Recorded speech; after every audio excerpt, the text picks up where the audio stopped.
ओठवा के ललिया अरे कनवा के बोलिया क्या बात है। अखियां के तोहरा गजारा ए हो धना पागल बनवाले बा नक के नथुनिया सिनवा के तारा सिंगारा ये हो धना पागल बनवाले बा नक के नथुनिया सिनवा के तोहरो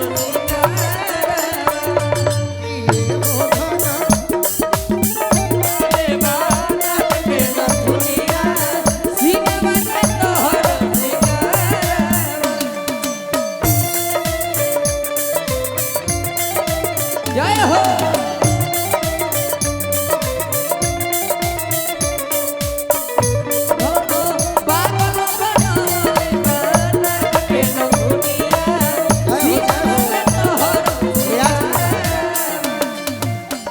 दहिया चढ़ावल लागे सोनावा के पानी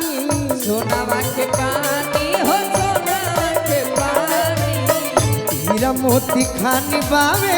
निखरल जवानी निखरल जवानी हो निखरल जवानी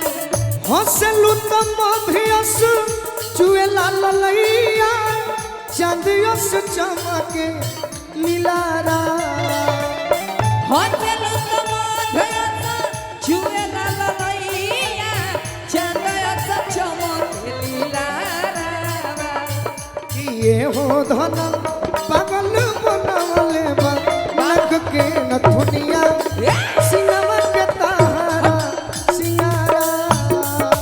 ये हो धना पागल बनवले बा नक के नथुनिया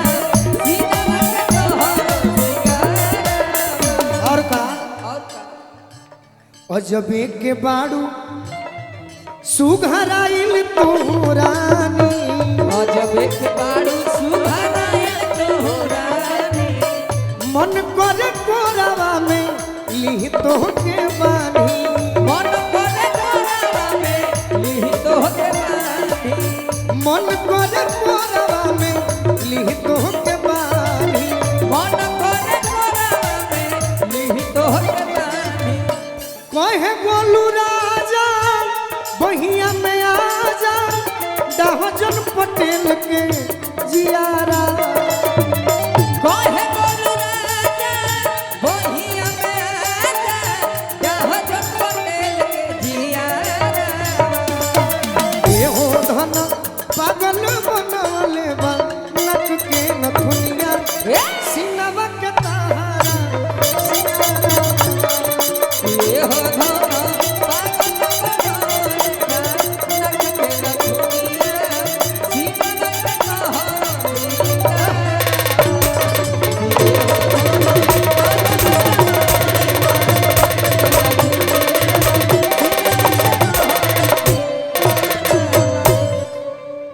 एगो गीत के बाद छोट भाई